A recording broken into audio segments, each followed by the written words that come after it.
Muito bem, queria convidar vocês para que a gente compartilhasse a palavra de Deus, amém? Vocês estão aqui? Estão comigo? Muito bem, dito isto, quero que você abra sua Bíblia no Salmos de número 23.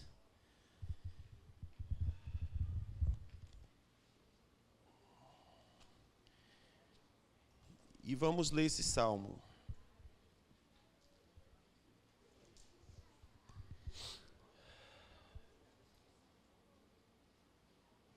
Salmo de número 23.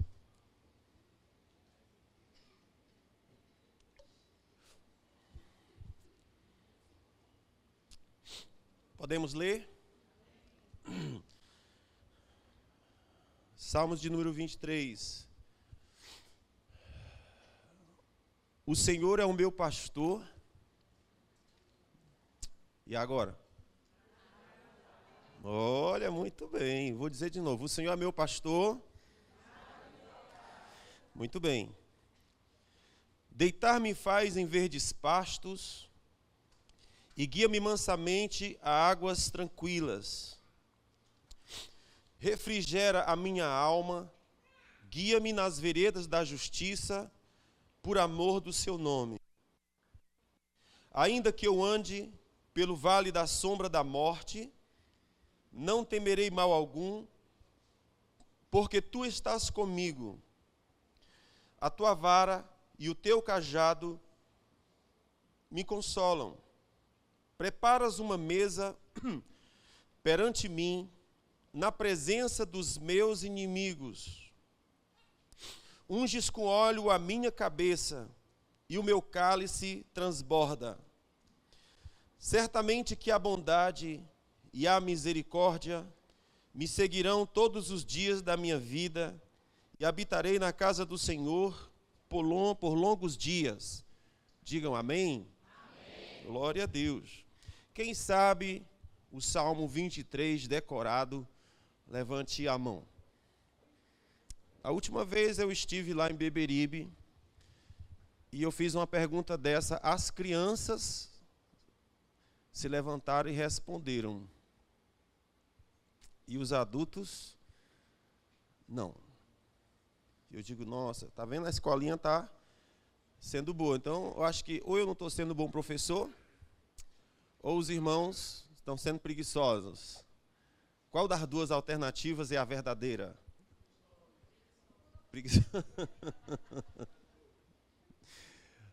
As crianças que estavam indo para a salinha responderam a pergunta, responderam ao versículo, recitaram o versículo. Então vou perguntar de novo. Alguém sabe o Salmo 23 de cor? Não? Misericórdia. Quem? Quem foi que levantou a mão? Quem foi? Vem cá, Timóteo. Vamos ver se isso é verdade. Não, pode ser em inglês também, eu entendo inglês. Em alemão, melhor ainda. É do céu. Repita aí para nós, como é o Salmo 23 em alemão. Der Herr ist mein Hirte, mir wird nichts fehlen. Weidet mich auf saftigen Wiesen und führt mich zu frischen Quellen. Gibt mir neue Kraft. Leitet mich auf sicheren Wegen und macht seinem Namen somit alle Ehre. Auch wenn es durch dunkle Täler geht, fürchte ich kein Unglück, denn du, Herr, bist bei mir. Dein Steck und dein Stab gib mir Schutz und Trost. Du lädst mich ein und deckst mir den Tisch vor den Augen meiner Feinde. Du salbst mein Haupt mit Öl und füllst meinen Becher bis zum Rand. In deinem Haus darf ich bleiben ein Leben lang und deine Liebe und Güte begleiten mich Tag für Tag. Halleluja. Coisa linda. Que coisa linda.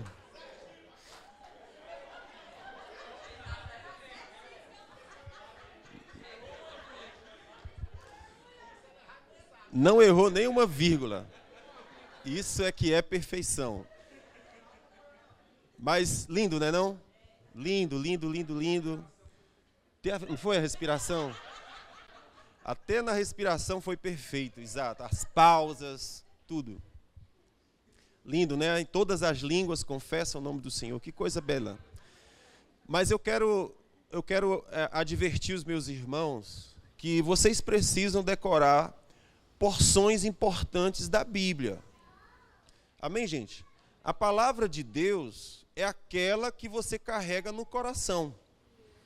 Na hora que bate o desespero, na hora que você precisa de suporte na sua alma, você não vai abrir a Bíblia, não. É a palavra que você carrega dentro, é a palavra que você decora, né? Então, se nós não desenvolvermos o hábito de decorar versículos, de decorar porções da Bíblia, nós estamos ruins. Amém, gente? Estamos ruins. Quantos de vocês aqui gostam de piada? Você gosta, minha filha, de piada? Quem mais gosta de piada? Você sabe alguma de cor? Não? Né?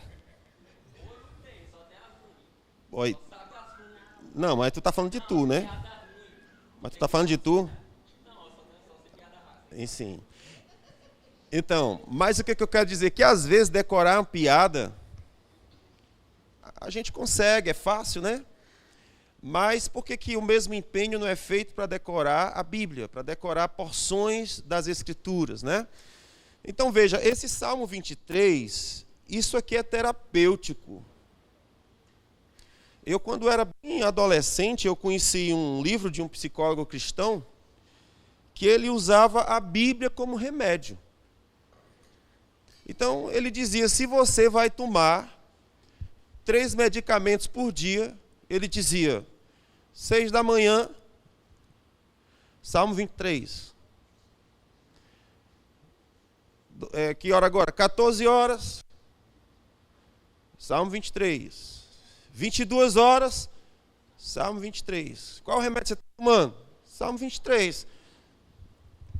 6 horas. Senhor é o meu pastor, nada me faltará.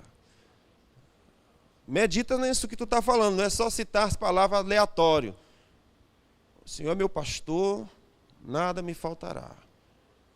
Deitar-me faz em verdes pastos, guia-me mansamente, águas tranquilas. Depois que você passou por esse salmo, amém. 14 horas, não é hora de tomar o remédio? Salmo 23. Vai lá de novo. O Senhor é o meu pastor. E toma o remédio. 22 horas. O Senhor é meu pastor. Faz isso durante um mês. Faz isso durante um mês. E vê o resultado que a cura que está na palavra vai gerar na alma. Então Deus disponibilizou remédios para nós, mas talvez alguns gostem mais de tarjas, né? As tarjas pretas, tarjas não sei o quê, do que tomar remédio para a sua alma. Nós precisamos fazer alguma coisa, amém? Então deixa eu só trazer essa bronca para você, com carinho, com afeto, com amor. E agora nós vamos passar a pregar sobre o Salmo 23. Uma vez fizeram uma competição de pregadores e trouxeram, isso era uma competição pública, né? Então trouxeram pregadores de diversas modalidades e botaram lá para competir, como se fosse um campeonato de bons pregadores. E tinha um lá que era favorito, né? Que o pessoal achava que ele ia ganhar de cor, assim, de lavada, né? Porque ele era um rapaz que tinha acabado de sair do seminário. Então ele tinha praticado bastante a pregação. Ele tinha as técnicas da oratória, tinha as técnicas de preparar o seu sermão, sabia falar bem. Então a igreja, o público estava na expectativa de que aquele rapaz iria ganhar a competição de pregadores. E de fato o rapaz foi lá e deu um show. Quando terminou, o assunto era pregar sobre o Salmo 23. E aquele rapazinho pregou, e quando terminou, as pessoas tudinho aplaudiram e ovacionaram. Pronto, ganhou realmente aquilo que a gente estava esperando, ganhou. O pregador depois dele era um velhinho da igreja. Não tinha técnica, não tinha o seminário, não tinha os estudos, não tinha nada. E o que o velhinho fez foi somente ler o Salmo 23, e quando terminou de ler, todos estavam chorando. Aí o rapaz ficou impressionado e disse, não é possível que eu vou perder para esse senhor. E aí ele perguntou, o jovenzinho foi lá e perguntou, meu senhor, por favor, me conte qual é o seu segredo, como é que o senhor fez tudo em chorar? A resposta do velhinho, meu filho, é porque até onde eu sei, você conhece o Salmo do Senhor. Eu conheço o Senhor do Salmo.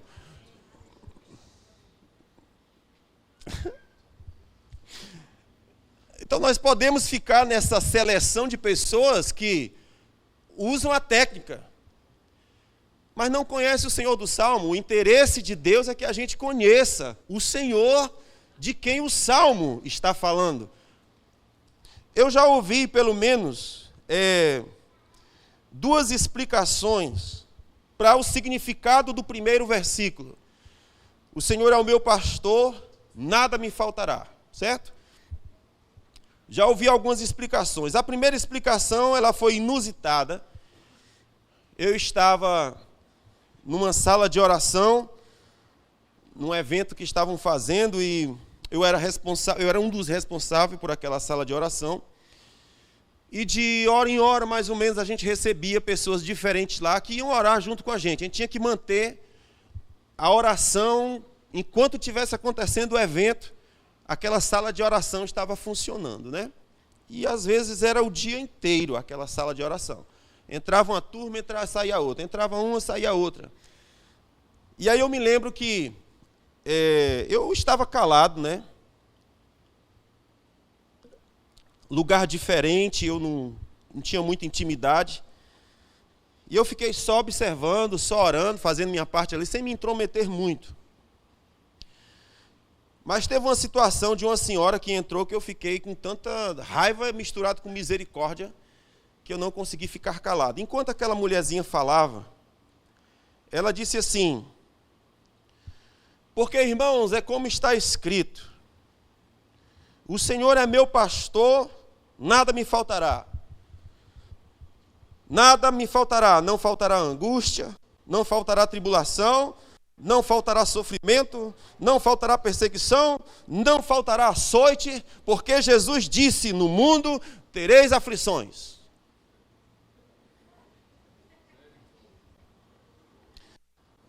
Eu olhei para aquela irmã e eu fiquei com um misto de raiva com misericórdia. Primeiro porque ela esculhambou o Senhor do Salmo, ela feriu de morte o Senhor do Salmo, e ao mesmo tempo eu fiquei com misericórdia porque, pensando qual é o tipo de ensinamento que essa mulher tem recebido. Que tipo de Jesus tem sido pregado para ela. Então veja que a leitura que ela fez desse salmo foi isso. Quando o Senhor disse assim, o Senhor é meu pastor, nada me faltará. Qual foi a leitura que ela fez? Pois é, nada mesmo vai faltar. Vai ter muita porrada na vida, irmão. Te prepara. Porque Jesus disse, no mundo tereis aflições. Então, na cabeça dela estava tudo certo. Qual era a expectativa que ela tinha de receber da vida? Só porrada. Só coisa ruim. Porque, como diz o Salmo 23, nada nos faltará. Amém? Amém nada, né? Essa foi a primeira interpretação que eu já vi do Salmo 23. A outra, essa veio de um cara mais erudito, mais instruído. E olha só qual foi a explicação dele.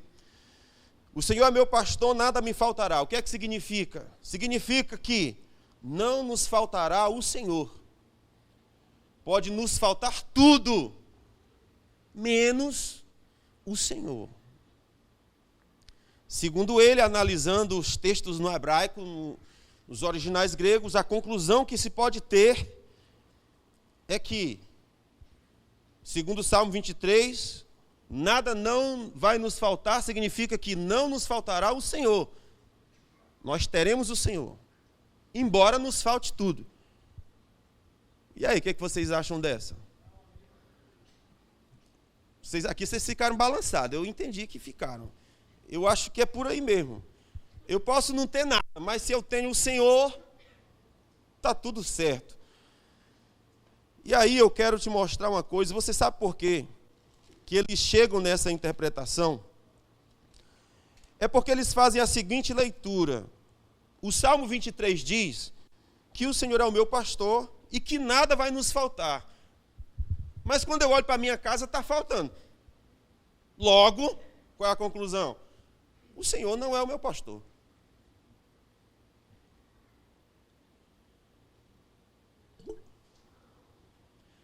Parece uma conclusão inteligente, certo?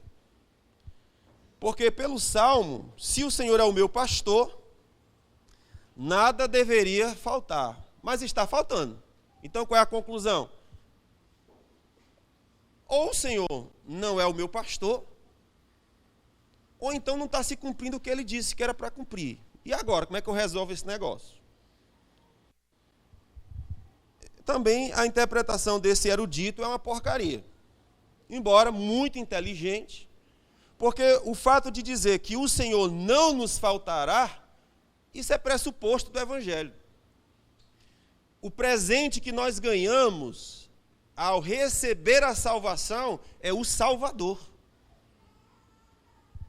Há uma quantidade grande de pessoas que estão muito interessados nas bênçãos e não no doador das bênçãos. Mas quando nós entregamos nossa vida ao Senhor, o que nós ganhamos de presente é o doador das bênçãos. Por isso que Jesus vai explicar em Mateus 6, ele dizendo: busca em primeiro lugar o reino de Deus e as demais coisas vos serão acrescentadas. Então, primeiro eu tenho o Senhor e como resultado disso, as coisas vão se arrumar na vida. Ok? Então veja o que é que Jesus explica sobre essa questão das dificuldades na vida. Mateus capítulo 5, versículo 25, Jesus diz para os seus discípulos: não andarem ansiosos quanto à vossa vida, pelo que haveis de comer, nem pelo que haveis de beber, nem pelo que haveis de vestir. Jesus diz o seguinte: não é a vida mais do que o alimento, e não é o corpo mais importante do que o vestuário? Então, nesse texto aqui, Jesus vai falar sobre como que a gente lida com as adversidades da vida. O fato do Senhor ser o meu pastor não implica dizer que não haverá as adversidades da vida. O Senhor disse: virão águas, mas elas não vão te submergir. Virá fogo, mas ele não vai te queimar. Por quê? Porque o Senhor está contigo no fogo, o Senhor está contigo na água. Então algumas pessoas pensam que ao receber Jesus, ele recebeu um ticket, e nesse ticket torna você uma pessoa tão especial, que você não vai mais passar pelas coisas da vida. Vai ter. Vai casar? Vou. Vai ter que aprender a conviver com a patroa. Do mesmo jeito que qualquer pessoa tem que conviver. Vai ter que ir atrás da comida? Vai. Todo mundo faz isso. Acorda de manhã e vai atrás das coisas. Não, agora eu sou de Deus, vai cair do céu. Não vai, não. Agora, o que Jesus nos adverte? Ele diz, com relação às questões da vida, eu não quero que vocês andem o quê? Preocupado. Fale comigo isso aqui. Eu não quero que vocês andem o quê? Preocupado. Você anda preocupado? Às vezes, anda preocupado? Não dá mais para mentir, não. Não é? Depois do Jonas, a gente não pode mais mentir, não, gente. É verdade. É verdade. Então, alguns de nós nos preocupamos, sim. Tem alguns casais que a gente acompanha que a mulher fica para perder a cabeça porque com medo do marido estar traindo. certo? Está traindo, está com conversinha, com uma fulana. O que é isso? Preocupação, ansiedade. Jesus disse, eu não quero que você ande com ansiedade. Eu quero que você creia. Amém, gente? Então, assim, motivos para preocupação e ansiedade vão vir de todos os lados. Vão vir com relação aos nossos filhos, vão vir com relação à nossa velhice. Como é que vai ser na velhice? Eu sei que vocês que têm 20 anos, 10 anos, estão nem aí, né? Mas eu já estou com 50. E agora a gente já começa a considerar algumas coisas, não é? Porque a vida já está virando a curva assim, ó. Puf! Né? A vida já chegou no ponto que está fazendo assim. Eu sei que alguns estão dizendo, nossa, que depressivo. Não é depressivo não, é a realidade. Hã? Ainda não tem 50. Você que tem 30 acha que a vida é eterna. Deixa eu te contar. Fica feliz nos teus 30, ok? Porque breve estarás nos 40 e saberás, eu te direi, nunca mais voltarás ao normais. Viu? Algumas coisas se esculhambam e você não sabe por que é que não ajeita. É terrível. Tem uma irmã aqui na igreja que não veio para a semana de oração porque foi se sentar num tamborete e esculhambou um negócio aqui na perna que não consegue andar. O que é isso? Depois dos 40, filho. Depois dos 40. Foi sentar no tamborete, coisa simples. Mas o que eu estou lhe dizendo é que não importa se é velhice, não importa se é financeiro, não importa se é de roupa, não importa qual é o motivo da preocupação. O que Jesus está dizendo? Filhos, não estejais ansiosos por coisa alguma. Então, o fato de Jesus ser o nosso pastor não significa dizer que os desafios da vida não vão estar lá. Vão estar. Amém? Vão estar. Agora, o que é que ele vai dizer? Eu vou te ajudar, vou te ensinar a passar por esses negócios. Primeiro que eu quero que você resolva a questão de ansiedade na sua vida. Agora veja o que Jesus diz. Ele fala o seguinte, não é a vida mais do que o alimento? E não é o corpo mais do que o vestuário? O que Jesus está dizendo é o seguinte, olha só como é lindo o que Jesus está dizendo. Ele está perguntando o seguinte, bota a mão na tua frente assim, ó. Assim. Ó. Está respirando? Está vendo? Tem vento? Quer dizer que está o quê? Vivo. Jesus diz, está vivo? Fechou.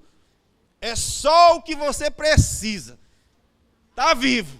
Você está vivo? Sopra. Está vivo? Sopra no espelho. Ficou embaçado? Quer dizer que você está vivo. Está vivo? Tô. Fechou. Vai dar certo. O que ele está dizendo é o seguinte, só não morre. Você compreende aqui? Só fica vivo, não morre não. Dá um jeito, mas não morre. Fica vivo. Primeira questão que ele diz assim, você está vivo? Pois é, sua vida é mais importante do que o alimento. Você está vivo, isso é o que importa. Segunda coisa, você tem um corpo? Tenho. Então, por que você está morrendo por causa de roupa? O corpo é mais importante do que a roupa que você não tem. Relaxa, a roupa vai vir. Então ele disse, as duas coisas mais importantes da vida você já tem. Vivo e tem um corpo. Fechou. Você não é um desencarnado. Você não desencarnou. Você está vivo, teu corpo está aí, tua vida está aí, está tudo bem, fica na tranquilidade. Aí ele diz mais, ó, olha para as árvores do céu. Olhe para os urubu. A gente fica pensando aqui, o que é ave do céu, meu Deus? Urubu. Uma vez nós estávamos lá no Quero Te Ver, tão romântico. Nós estávamos numa célula, fizemos um monte de célula, e os irmãos sentados em círculo, e nós estávamos comentando sobre isso.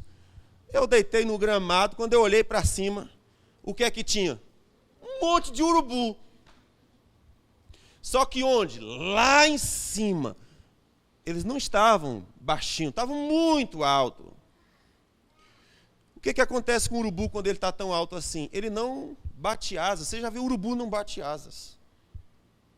O urubu ele só plana. Ele só faz isso. Ó. Ele não gasta energia. Ele aprendeu um segredo de fluir com o vento, que poupa as suas energias e faz com que ele ganhe velocidade. Ele só abre as asas e o vento conduz ele. Jesus disse, você está ansioso por alguma coisa? Olha para o céu e observe as aves. Elas não têm um armazém, elas não têm um depósito, nada. Adivinha? Está todo mundo gordo. E ele está dizendo, sou eu que alimento. Aí depois ele diz assim, olhe, assim, ele ainda acrescenta uma observação que é assim, por mais preocupado que você esteja, você não vai acrescentar um côvado à sua estatura. Eu gosto de pensar côvado aqui é 50 centímetros, certo? Ele está dizendo, por mais preocupado que você esteja, você não vai interferir na sua altura. Mas eu gosto de pensar na tua vida. Tipo assim, por mais preocupado que você esteja, você não vai acrescentar uma semana na tua existência. Você está vendo isso aqui? Cara, eu sou muito preocupado, eu estou muito preocupado, eu fico muito preocupado. Jesus está dizendo. Isso não vai acrescentar 50 centímetros no comprimento da tua vida. Porque existem coisas que não estão no seu controle. E aí é uma coisa que a gente precisa aprender na vida. Nem tudo está no nosso controle, nem tudo. Existem algumas coisas que estão, outras não. Você tem quantos centímetros de altura? 1,55 m? Você queria ser mais alto? Queria? E por que você não é? Porque não está no seu controle. Você queria ser mais bonito? Eu queria. Vou logo dizer. Eu queria. Mas por que não é? Porque não está no seu controle. Se nasceu feio, vai ter que depender da graça. Não tem outro jeito, porque isso não vai ser alterado. Não tem jeito, né? Quem é bonito, o filho da mãe é bonito, acabou-se, né? A gente compra uma chinela bem caro, para ver se alguém olha para nós. Aí vai um outro lá e compra uma havaiana e fica lindão. E eu com uma sandália de 4 vezes maior o preço, fica feio do mesmo jeito. Digo, poxa vida, que filho da mãe, né? Ou seja, tem coisas na sua vida que você não vai ter controle. E Jesus disse, você tem que aceitar isso, tem que entender. Tua preocupação, tua ansiedade não vai alterar. Teu cabelo é pichain? É. Não dá para alterar. É o seu cabelo. Tem que fazer as pazes com o seu cabelo. Porque é quem você é. Tem coisas que não dá para alterar. Ok? Então o que Jesus está dizendo é, por mais preocupado que você esteja, isso não vai alterar aquilo que você não pode alterar. Porque tem coisa que não está no seu domínio, não está no seu poder fazer. Está tranquilo isso? Então aquilo que não está no meu domínio, eu tenho que fazer o quê? Relaxar, não é não? Porque de uma maneira incrível, Deus está administrando as coisas. Maravilhas vão acontecer e eu não tenho controle. De repente eu sou feio, uma pessoa linda me ama. E os outros ficam... Como que pode? Coisas que não estão no meu controle. Graça, isso. É graça. Na verdade, tem um texto lá em Provérbios que a Bíblia diz assim, vã é a formosura, é inútil. Mas a mulher que teme ao Senhor será louvada. O que é isso? Graça. Amém? Então tem coisas que Jesus está dizendo aqui, não está no teu domínio. Relaxa. Não arranca os cabelos da cabeça, porque não tem como fazer. Então procure não andar ansioso. Depois, ele diz,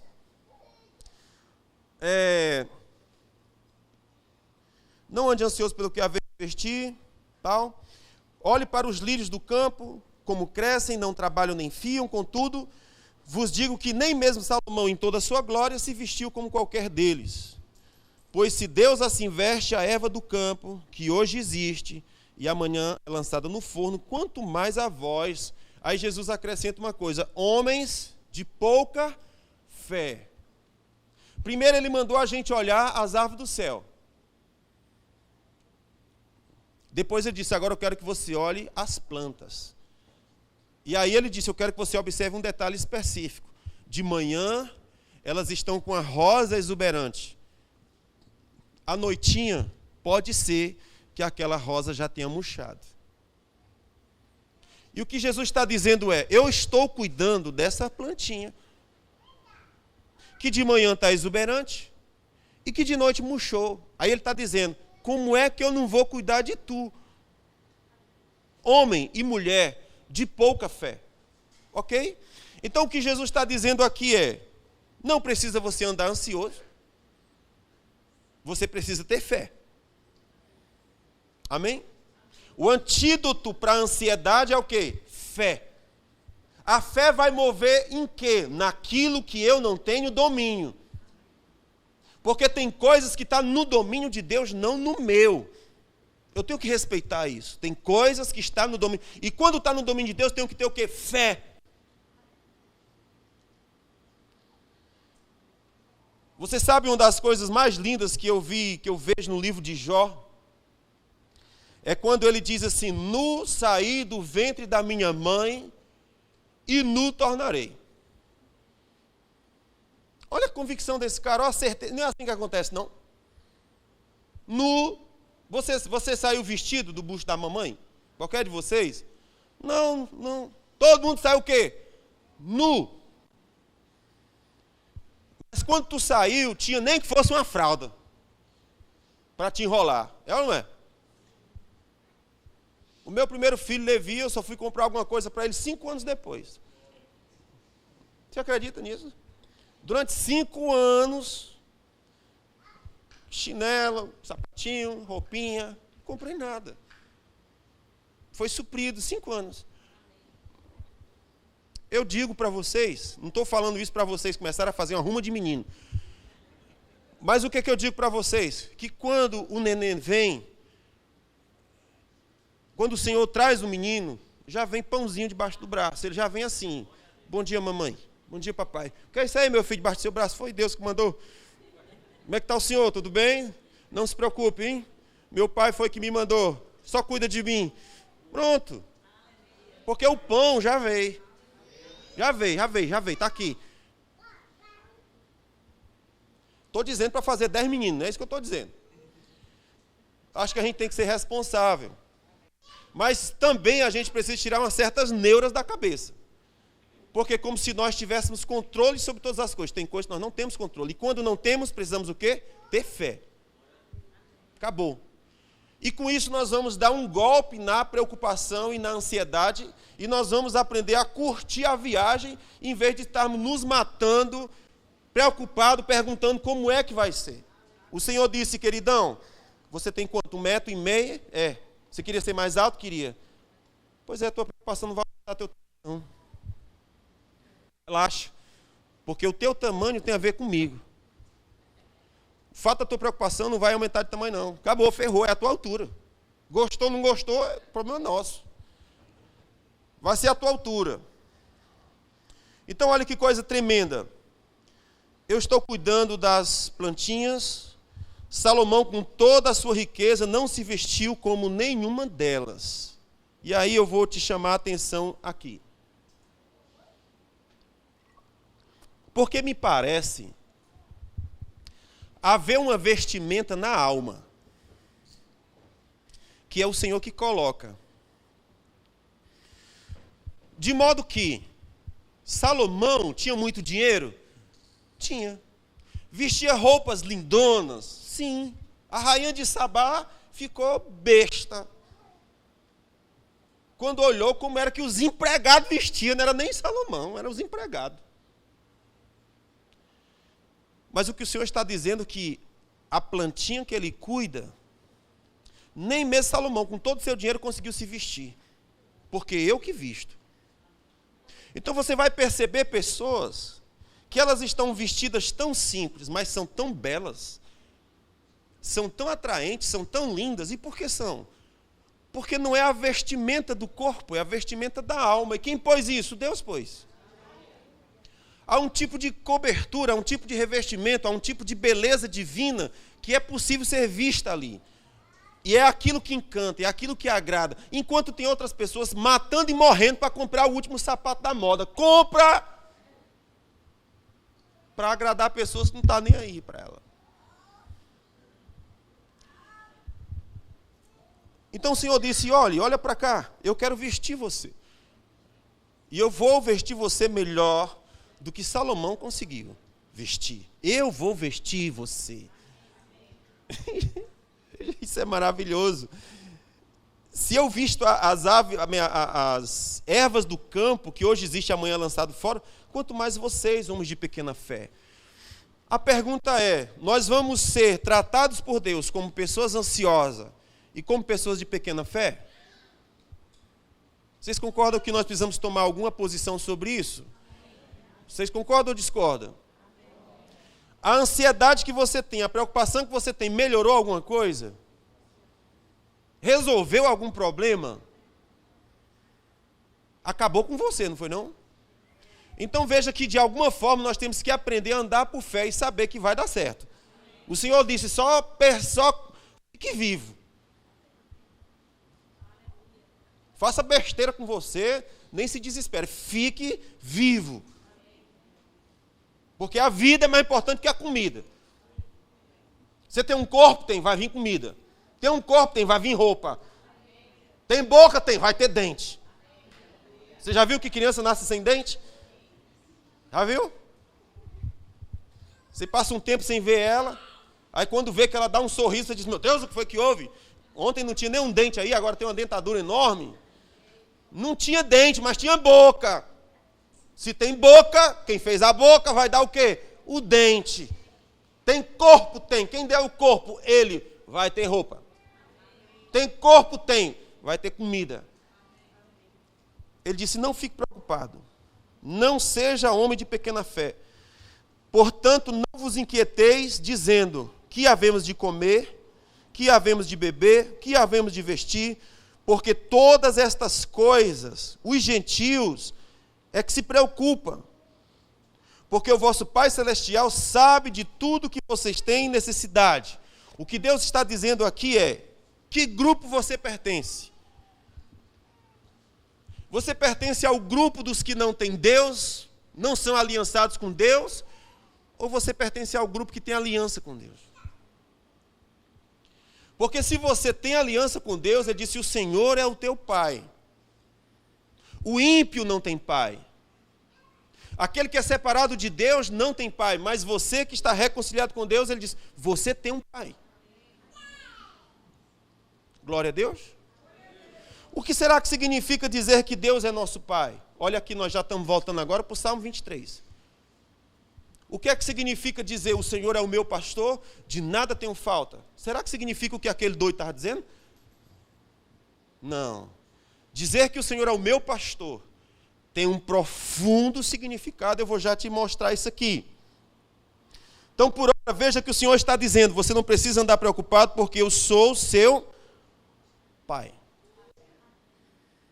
Vocês têm consciência que Deus é seu pai? Você tem consciência de que Deus sabe do que você precisa? Eu não sei como é na casa de vocês, mas normalmente na casa do pai, você amanhece e já tem café. Você amanhece e já tem pão. Você amanhece e já tem a mochila do colégio. Já tem uma geladeira. Meio-dia tem almoço. À noitinha tem um jantar. E de noite tem uma cama para dormir. O Jesus está dizendo o seguinte: você esqueceu que eu sou seu pai? Que eu conheço a sua necessidade? Esqueceu disso? É uma questão que nós não podemos esquecer, porque se a preocupação está invadindo a nossa alma, significa dizer que nós esquecemos algumas verdades fundamentais das Escrituras. Ok? Então veja, em algumas circunstâncias, cadê meu tecladista? Ungido. Fala, meu Deus.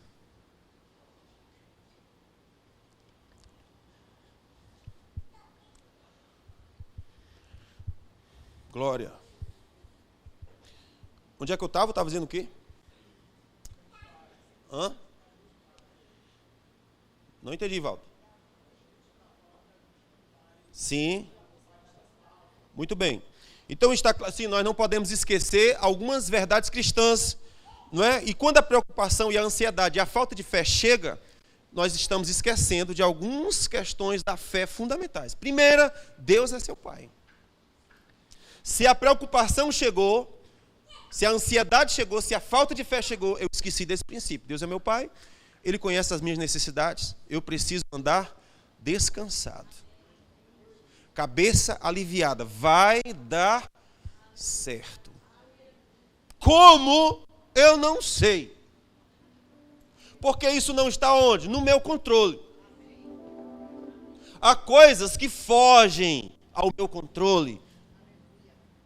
Eu não tenho, por exemplo, controle sobre a vontade do outro. Eu não tenho controle sobre a vontade do meu filho, eu não tenho controle sobre a vontade da minha esposa, eu não tenho controle sobre a vontade da igreja. Tivemos uma semana de oração. Poucos vieram? Eu tenho controle sobre vocês? Não.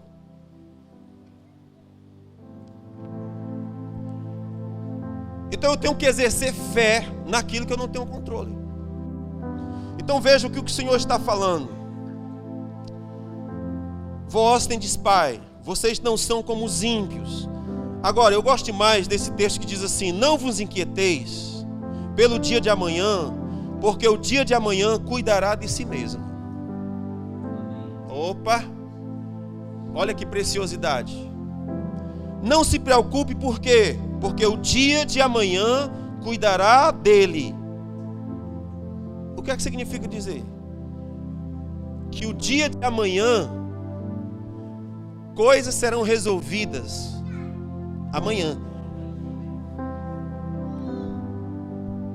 Se preocupar por algo que está no futuro é uma coisa infrutífera, porque no futuro eu não posso fazer nada. Eu só posso fazer alguma coisa hoje. Amanhã eu não posso. Vocês estão comigo? Ou vocês encontraram uma máquina do futuro, que você entra e diz: eu vou aqui, que dia é hoje? 13? Eu vou entrar aqui no dia 14 e vou acrescentar aqui, acelerar aqui um processo. Tem como? Não tem. Porque as coisas da manhã só podem ser resolvidas a partir de meia-noite, que já é o dia seguinte. Então o que Jesus está dizendo? Amanhã vai cuidar de amanhã. Cada dia terá o seu mal e compete a ti o quê? Viver hoje, resistir hoje. Irmãos, quando a pressão está alta, quando a pressão está grande, nós precisamos aprender esse princípio: viver um dia de cada vez. Quando as trevas estão intensas, quando a tribulação está grande, quando a depressão chega, quando a ansiedade vem, quando a perseguição vem, você entenda: viva um dia por vez. Eu venço hoje, e amanhã haverá graça para vencer amanhã. E vai acontecer com o dia seguinte, e o dia seguinte. Até que um dia você acorda e percebe que as coisas mudaram. A atmosfera mudou. E o que aconteceu? Você venceu. A Bíblia diz: o choro pode durar uma noite, mas a alegria vem ao amanhecer. O choro, ele não dura a vida toda, ele dura durante a noite. É um tempo escuro, é um tempo tenebroso, é um tempo difícil. Mas o que o Senhor está dizendo? Vai passar. Vença hoje. Fique vivo hoje. Rompa hoje. Creia hoje. Bata na ansiedade hoje. Bata na preocupação hoje. Fique vivo hoje.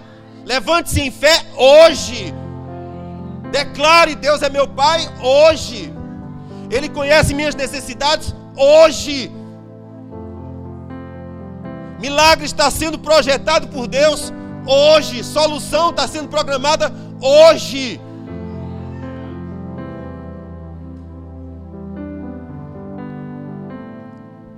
Isso é o Salmo 23. O Senhor é o meu pastor. De nada tenho falta. Não é nenhuma daquelas interpretações. Não é a interpretação que disse: não vai me faltar o Senhor. É isso que o Salmo está dizendo. Não, não é isso. É claro que não vai nos faltar o Senhor. Mas junto com o Senhor, vem um monte de outras coisas. Se eu tenho o Senhor, com Ele vem. Na verdade, Jesus é a coisa mais cara que Deus poderia ter dado.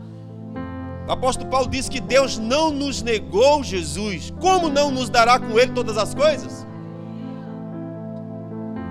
Então é óbvio que Jesus é o maior presente que Deus pode nos dar. Mas quando Jesus vem, se eu tenho Jesus, junto com Ele, vem todas as coisas.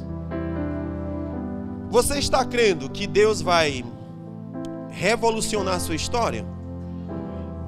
Ou você acha que tudo vai ficar como sempre foi? Como que você está crendo? Que expectativa você tem? Como que você enxerga seu futuro?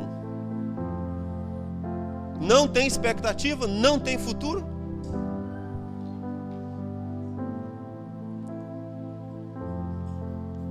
Então essa é a verdade de Deus. Então veja, o que significa a expressão, o Senhor meu pastor, nada me faltará. O que significa essa expressão? Você observe, isso aqui é uma simples interpretação de texto, não precisa ser erudito, não precisa recorrer a línguas originais, simplesmente interpretar o texto. O salmista começa fazendo uma declaração: o Senhor é o meu pastor, nada me faltará. O que é que não vai faltar?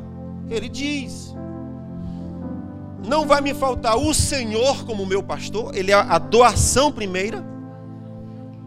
Não vai nos faltar pastos verdejantes. Não vai nos faltar águas de descanso. Não vai nos faltar refrigério para a alma. Não vai nos faltar ser guiado por Deus. Não vai nos faltar presença, o Deus conosco. Não vai nos faltar consolo. Não vai nos faltar mesa posta perante o inimigo. Não vai nos faltar unção com óleo na cabeça. Não vai nos faltar bondade e misericórdia. Não vai nos faltar o habitar para sempre na casa do Senhor. Não vai nos faltar. Não precisa de erudição. Precisa só dizer o que o texto está dizendo. Quando ele disse: o Senhor é meu pastor, é disso que ele está falando. Agora eu vou passar para a interpretação que eu acho mais bela. Falei sobre duas delas e vou falar sobre a terceira.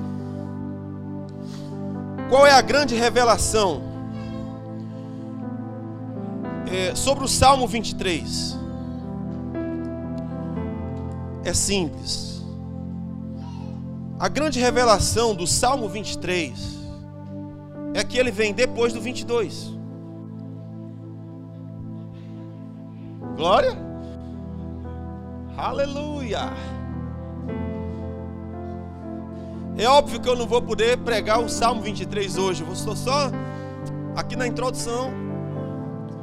Vamos deixar para um outro domingo. Nós vamos entrar nos detalhes do Salmo. Mas hoje nós estamos fazendo um apanhado.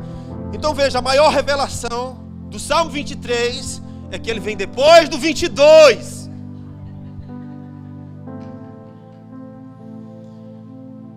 Então você vai ter que ir para o Salmo 22 para você entender a grandeza do 23. O Salmo 22 está escrito assim: Deus meu, por que me desamparaste? Isso te lembra alguma coisa? Olha isso. Deus meu, por que me desamparaste? Porque estás afastado de mim o teu auxílio?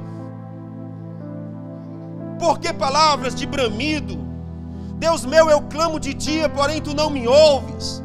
Também de noite, mas não acho sossego. Contudo és santo, entronizado entre os louvores de Israel. Em ti confiam nossos pais. Confiaram e tu os livrastes. Clamaram e foram salvos. Confiaram em ti e foram confundidos. Olha isso, versículo 6. Mas eu sou verme e não homem. Eu sou opróbrio dos homens, desprezados do povo. Todos os que me veem zombam de mim, arreganham os beiços e meneiam a cabeça, dizendo: confiou ele no Senhor, que ele o livre, que ele o salve, pois que nele tem prazer. Pois tu és o que me tiraste da madre, o que me preservaste, estando eu ainda no seio de minha mãe. Muito bem, vamos ficar por aqui. Do que se trata esse texto aqui? Esse texto está falando sobre a morte do Salvador. Esse texto está falando sobre as palavras, sobre as agonias de Jesus na cruz.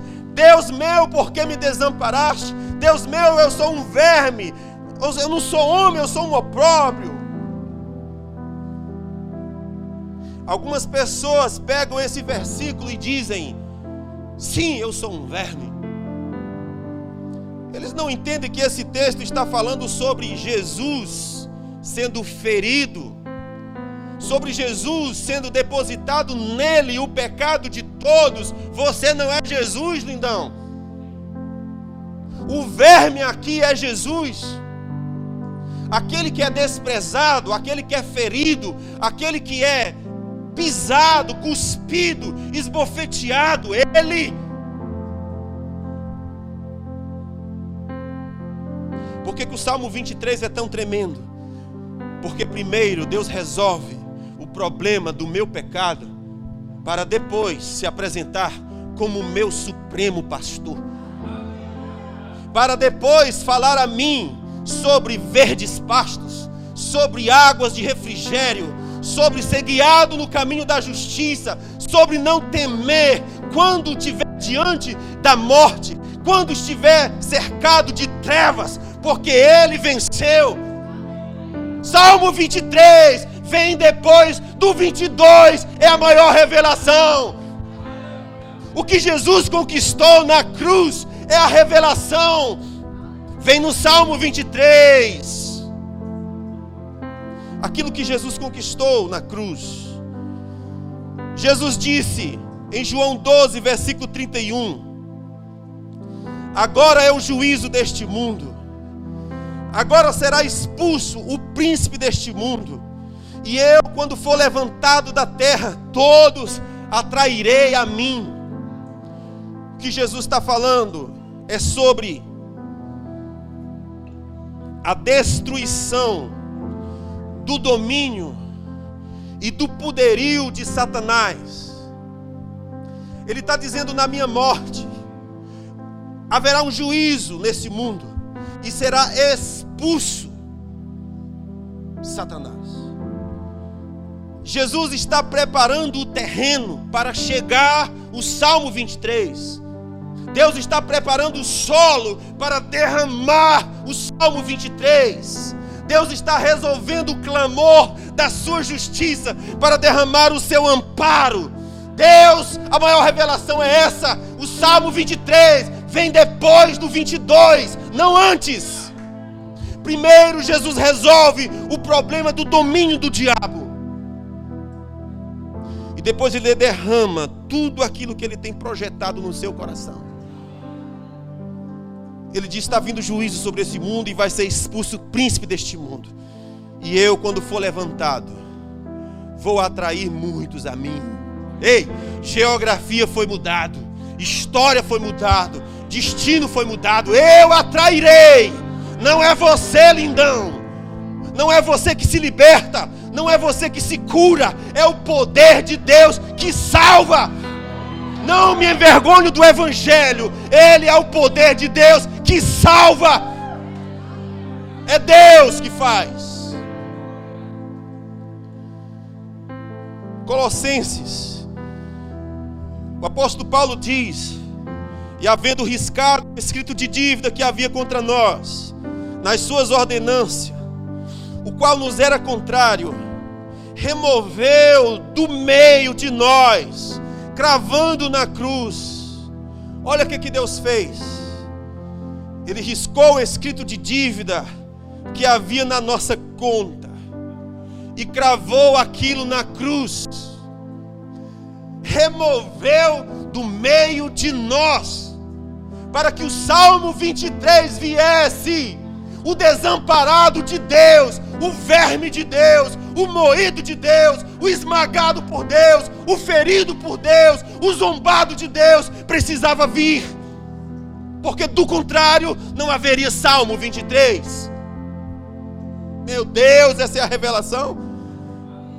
Depois que ele cravou o escrito de dívida, a Bíblia fala, ele despojou os principados e potestades e os exibiu publicamente e triunfou deles da cruz. O Senhor está falando sobre a vitória esmagadora, sobre o domínio das trevas nos homens. O diabo não tem mais o direito. Jesus tomou isso. Em Efésios capítulo 4, isso aqui eu estou falando sobre as mudanças na geografia, na terra, no inferno e no céu que aconteceu quando Jesus morreu na cruz. Por isso, Efésios 4:8 diz: quando Jesus subiu à altura, ele levou cativo o cativeiro e deu dons aos homens. Ora, isto ele subiu, que é, senão que também desceu as partes mais baixas da terra. Aquele que desceu é também o que subiu muito acima de todos os céus, para cumprir todas as coisas. Veja, isso aqui é uma coisa maravilhosa. Mas ele está falando que Jesus desceu ao inferno. Ele mudou a geografia lá no inferno. E depois ele levou cativo o cativeiro. Ele prendeu a prisão. Você compreende isso? O diabo, que era aquele que tinha a gaiola, ele disse: essa gaiola para cá. Tomou a gaiola.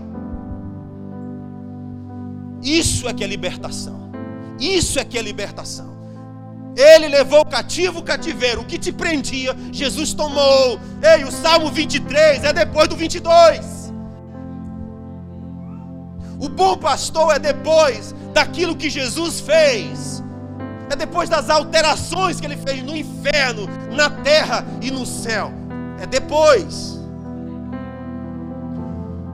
1 Pedro 3,18 diz: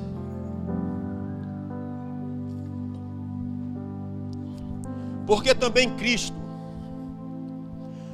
morreu uma só vez pelos pecados, o justo pelos injustos, para salvar-nos, para levar-nos a Deus, sendo na verdade morto na carne, mas vivificado no Espírito, no qual também foi e pregou aos espíritos em prisão, os quais no outro tempo foram rebeldes quanto à bondade de Deus, quanto à paciência de Deus, esperava nos dias de Noé, enquanto se preparava a arca, na qual poucos, isto é, 8 almas, se salvaram. Escute isso.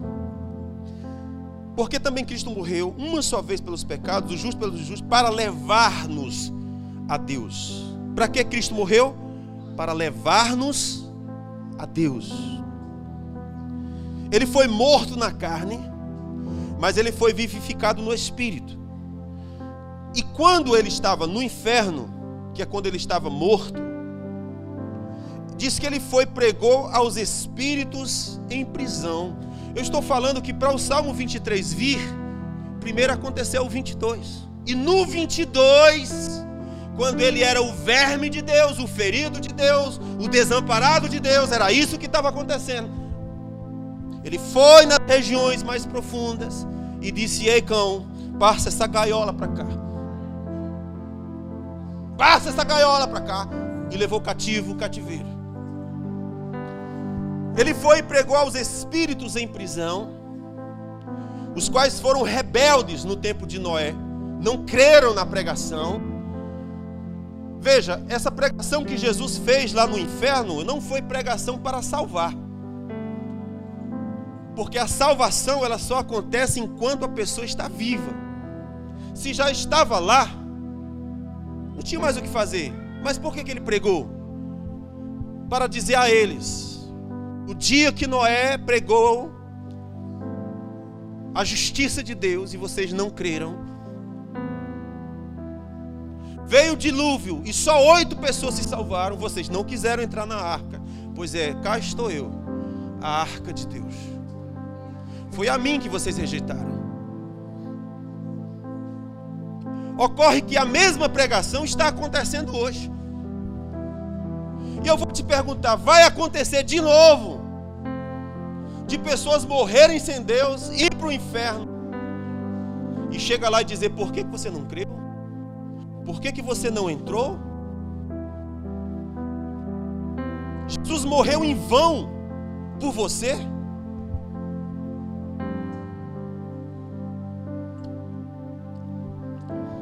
Quero ler aqui um negócio para você. Quero que você tenha só um pouquinho mais de paciência comigo. Quando eu era adolescente, eu li um livretinho na verdade, tem pouco mais de 100 páginas. É um livro o autor é Tony Campolo. E o tema do livro é sexta-feira, mas o domingo vem aí. É o Salmo 22, para depois vir o 23. É sexta-feira, mas há um domingo. Vocês sabem o que aconteceu no domingo, sim? Amém? Estamos chegando aqui pertinho da Semana Santa. É na próxima semana agora, né? Então veja, separei aqui algumas coisas desse livrinho muito legal. Ele diz o seguinte: certa sexta-feira santa, havia 7 de nós pregando. Era meio que assim o espiritual aqui. Nós fazemos no carnaval e eles faziam lá na sexta-feira santa. Isso aqui lá nos Estados Unidos. E aí ele está dizendo: existia 7 pregadores de nós, um após o outro pregava. Quando chegou a minha vez de pregar, o autor falando, engatei a marcha, 5ª marcha, e tenho de admitir, fui muito bom. Quanto mais eu pregava, mais as pessoas na congregação reagiam, e quanto mais elas reagiam, melhor ficava. Fui ficando melhor, e melhor e melhor. Fiquei tão bom que eu mesmo queria tomar nota das coisas que eu estava dizendo. No final da minha mensagem, a congregação explodiu. Fiquei absolutamente emocionado ao ouvir os aleluia e os brados de alegria que explodiram por todo o recinto. Sentei-me ao lado do meu pastor e ele me olhou com um sorriso, estendendo a mão, tocou no meu joelho e disse: se saiu muito bem, mocinho. Disse ele, eu tenho que admitir, detesto quando ele me chama de mocinho. Voltei-me para ele e perguntei: pastor, vai conseguir ser melhor que eu? O idoso sorriu e me disse: filho, fique sentado aí, porque esse velho vai acabar com você. Isso aqui é uma igreja de negro, eu amo. É a igreja de negro lá nos Estados Unidos, é o mal barato. Não pensei, disse o Tony Campolo, que alguém poderia acabar comigo naquele dia. Eu tinha sido tão bom. Mas o velho levantou-se e tenho de admitir, ele acabou comigo. O que me espantou foi o fato dele fazer isso usando uma frase. Por 1h30 ele pregou uma frase, vez após vez. Por 1h30, ele eletrizou aquela plateia com apenas uma frase, e a frase é esta: é sexta-feira, mas o domingo vem aí. Essa afirmação pode não arrebatar você, mas deveria você ter ouvido. Como foi que ele fez? Ele começou o sermão bem baixinho, dizendo: era sexta-feira. Era sexta-feira e o meu Jesus estava morto naquele lenho, mas isso era sexta-feira. Mas o domingo vem aí. Um dos diáconos berrou: prega! Prega, irmão, prega! Era só desse encorajamento que ele precisava. Sua voz estava mais alta quando ele disse: era sexta-feira, e Maria Madalena chorava de dar pena. Os discípulos corriam por todos os lados como ovelhas sem pastor, mas isso era na sexta-feira. Mas o domingo vem aí. Vamos lá. Glória, diga comigo. Eu digo, mas era sexta-feira. Vamos treinar de novo. Era sexta-feira. Perfeito. O pessoal da congregação começava a captar a mensagem. As mulheres abanavam a mão no ar, murmurando: bem, bem. Alguns dos homens berravam: continue, continue. O pregador continuou. E ele elevou o volume ainda mais aos gritos e disse: era sexta-feira. Os cínicos, cínico aqui significa imorais, estavam dizendo: será tudo como sempre foi. Não se pode mudar nada nesse mundo, não se pode mudar nada. Mas o que aqueles cínicos não sabiam era que era sexta-feira, mas era sexta-feira, e na sexta-feira dominavam aquelas forças que oprimiam os pobres e os fazem sofrer. Mas isso era sexta-feira. Era sexta-feira, e na sexta-feira Pilatos achou que havia lavado as mãos de uma porção de encrenca. Os fariseus estavam pavoneando-se, rindo e dando cotovelada uns nos outros. Acharam que havia voltado a controlar as coisas, mas o que eles não sabiam era que era sexta-feira. Vamos lá, tá fraco? Eles não sabiam que era sexta-feira. Ele continuou a martelar aquela frase por meia hora, depois de 1 hora, depois de 1h15 minutos, depois de 1h30, vez após vez, ele investia contra nós. É sexta-feira. É sexta-feira. Quando ele chegou ao fim da mensagem, eu estava exausto. Ele havia com que eu e todos os demais ficássemos tão agitados que não acho que nenhum de nós poderia ter aguentado mais. No final da mensagem, ele simplesmente berrou a plenos pulmões: é sexta-feira. Nós vamos fazer a todos os pulmões: é sexta-feira. Aleluia!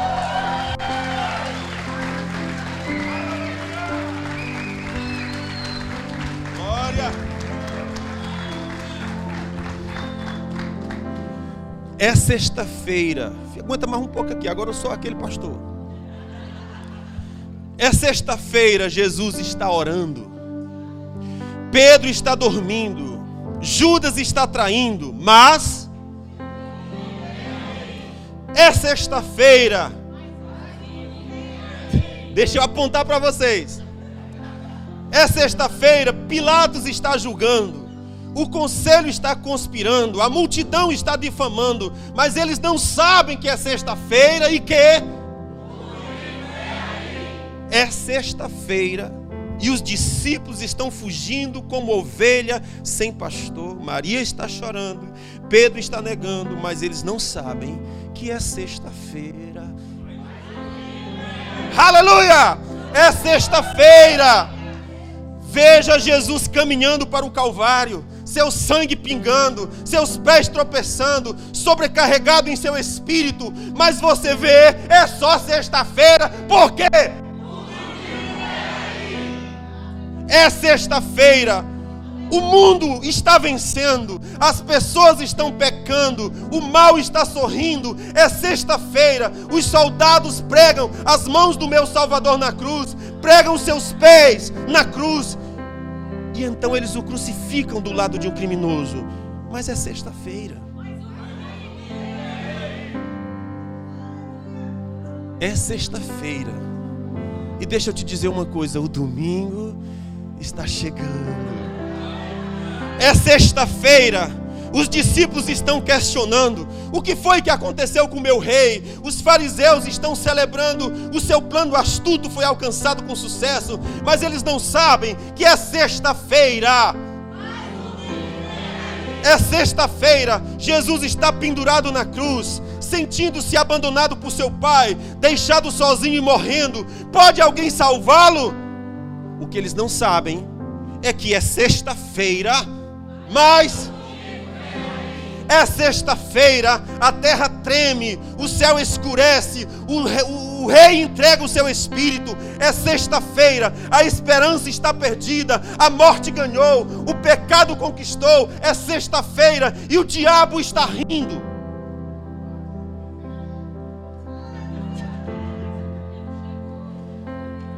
O diabo está rindo. Ele reuniu com seus cúmplices no inferno e disse: vamos celebrar. Conseguimos. Celebremos, porque conseguimos matar o Filho de Deus. Ganhamos.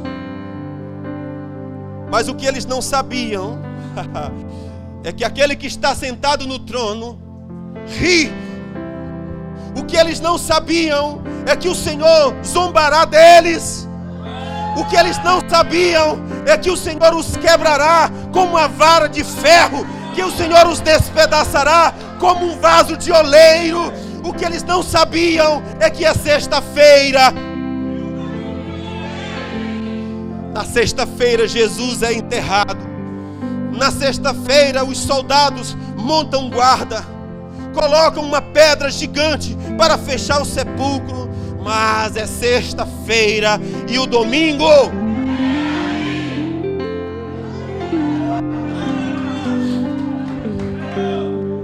no primeiro dia da semana, Maria Madalena foi ao sepulcro de madrugada, sendo ainda escuro. Aqui nós estamos chegando no domingo. Enquanto isso, tudo isso que eu li até agora está acontecendo. Os cínicos estão rindo, estão dizendo: nada mudou, tudo continua como sempre foi, nada mudará no mundo. O que eles não sabiam é que Deus estava preparando o Salmo 23. O que eles não sabiam é que Deus estava plantando uma semente poderosa na terra.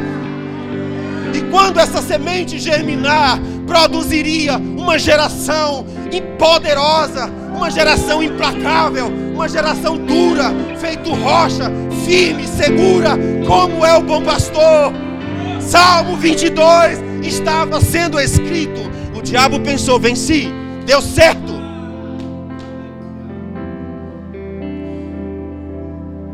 Mas até que enfim, enquanto eles celebravam, Deus estava rindo no seu trono, porque o texto diz: Deus zombará dos seus inimigos. Então, no primeiro dia da semana, que é o domingo, Maria Madalena foi ao sepulcro de madrugada, sendo ainda escuro, e viu que a pedra foi removida do sepulcro. Correu e foi ter com Simão Pedro e outro discípulo, a quem Jesus amava, e disse-lhe: tiraram ele do sepulcro, e não sabemos onde o puseram. Saíram então Pedro e o outro discípulo e foram ao sepulcro. Corriam os dois juntos, mas o outro discípulo correu mais ligeiro do que Pedro, chegou primeiro, e abaixando-se, viu os panos de linho ali deixados, todavia não entrou. Chegou Simão Pedro, que o seguia, entrou no sepulcro e viu os panos de linho ali deixados, e que o lenço que estivera sobre a cabeça de Jesus não estava com os panos, mas enrolado em um lugar à parte. Então entrou também o outro discípulo, e chegara primeiro ao sepulcro, e viu, e creu, porque ainda não entendiam a Escritura, que era necessário que ele ressurgisse dentre os mortos. Tornaram, pois, os discípulos para casa. Maria, porém, estava em pé diante do sepulcro, chorando. Enquanto chorava, abaixou-se a olhar para dentro do sepulcro, e viu 2 anjos, vestidos de branco, sentado onde estava o corpo de Jesus, um na cabeceira e o outro nos pés. E perguntaram-lhe: mulher, por que choras? Há um outro texto em Lucas que diz: mulher, por que procuras entre os mortos aquele que vive? Por que ela ainda está chorando? Porque ela achava que era sexta-feira. Não disseram ainda que o domingo havia chegado, que as trevas haviam perdido, que o meu Senhor havia ressuscitado dentre os mortos. Mulher, por que choras? Não é mais tempo de choro, é tempo do triunfo glorioso da fé. Mulher, por que choras? Jesus ressuscitou. Não procure entre os mortos aquele que vive. Procure no lugar certo. Mulher, por que choras? Ela respondeu: é porque tiraram o meu Senhor. Eu não sei onde o puseram. Ao dizer isso, voltou-se para trás e viu a Jesus em pé. Perguntou-lhe Jesus: mulher, por que choras? Ela não sabia que era sexta-feira, que era domingo. Ela ainda estava vivendo num tempo de sexta-feira. Ela não entendeu que chegou o tempo do triunfo glorioso da fé. Ela não entendeu. Ela ainda estava entalada de choro. Ela ainda estava entalada de angústia. Ela ainda estava sentindo as algemas nas suas mãos. Ela ainda estava sentindo a cadeia nos seus pés. Ela ainda estava sentindo a cegueira nos seus olhos. Ela não sabia que Jesus ressuscitou. Ela não sabia que Ele levou cativo o cativeiro. Ele não sabia que Jesus já tinha mudado o seu destino. Ela não sabia. Mulher, por que choras? A quem procuras? Ela achava que Jesus era o jardineiro. Às vezes nós estamos assim, julgando que Jesus é o jardineiro.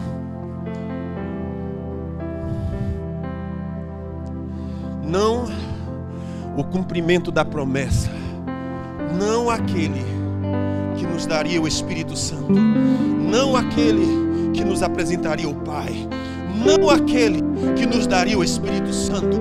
Nós pensamos que Jesus é o jardineiro. Não, eu sou aquele que te batizo com o Espírito. Eu sou aquele que te batizo com fogo. Eu sou aquele que estou contigo na sarça ardente. Porque choras? A quem procuras? Ela achava que era o jardineiro. Senhor, se foi o Senhor que levou ele daqui, me diz onde foi que o Senhor colocou.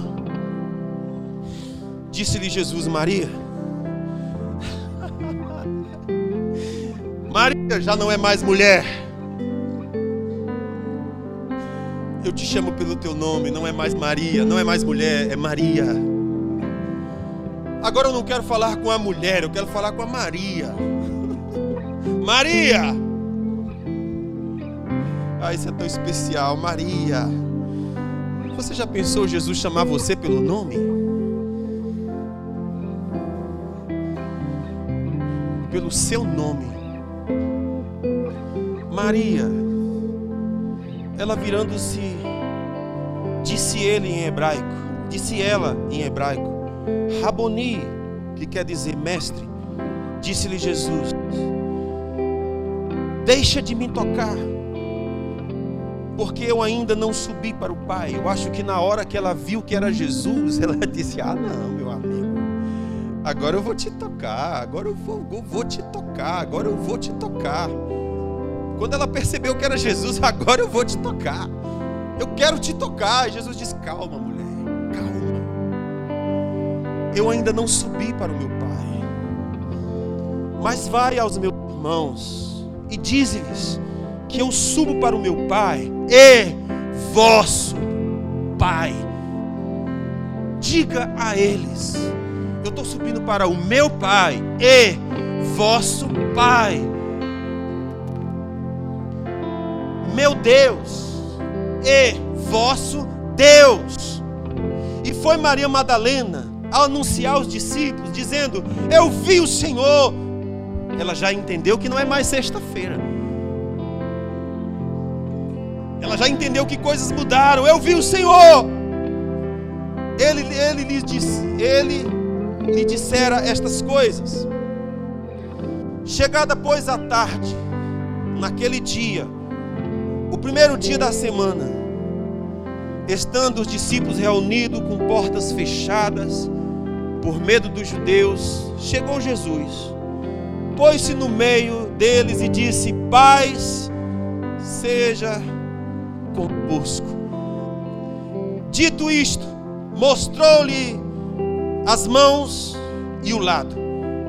E alegraram-se, pois, os discípulos ao verem o Senhor.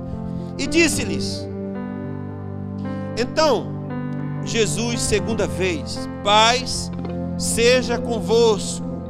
Assim como o Pai me enviou, eu também envio a vós. E havendo dito isto, soprou sobre eles e disse: recebam o Espírito Santo. Jesus estava começando a derramar sobre eles o fruto do Salmo 23, o fruto do domingo, a glória que se seguiria ao sofrimento, a glória que se seguiria à morte. Jesus começou a derramar: recebam o Espírito Santo. A primeira coisa que Jesus disse foi: recebam paz. Paz seja convosco. Em outro dia nós vamos falar sobre a paz. O que ela significa? O que ela traz? Mas por hora, só entenda isso. Primeiro, paz. Depois, receba o Espírito Santo. O Salmo 23 está começando a ser derramado, porque o 22 já se cumpriu.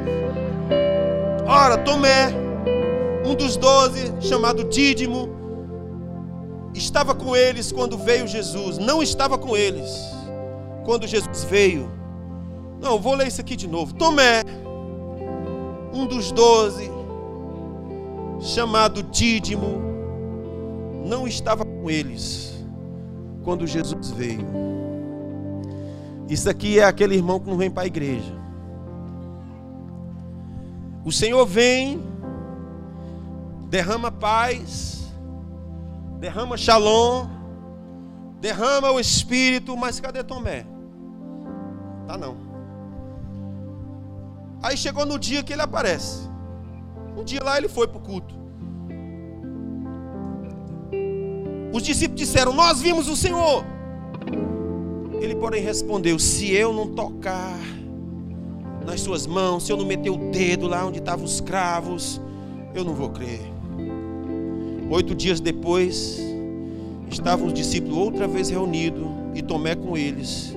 Chegou Jesus, estando as portas fechadas, pôs-se no meio deles e disse de novo: paz seja convosco. Deus quer fincar uma coisa na alma dos discípulos: paz seja convosco.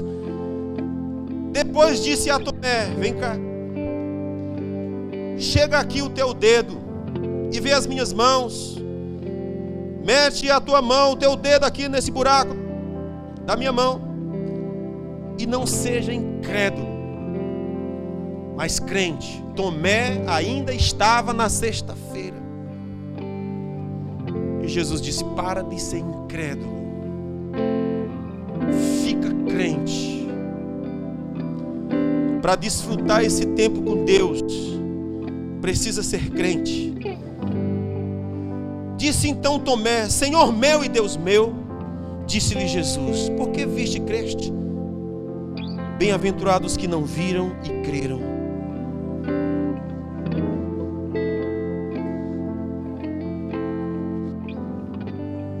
Por que não viste e creste? Bem-aventurados que não viram e creram. Passei do meu horário aqui, foi muito. Mas eu quero que você saia hoje com a revelação do Salmo 23. E qual é a revelação do Salmo 23? Ele vem depois do 22.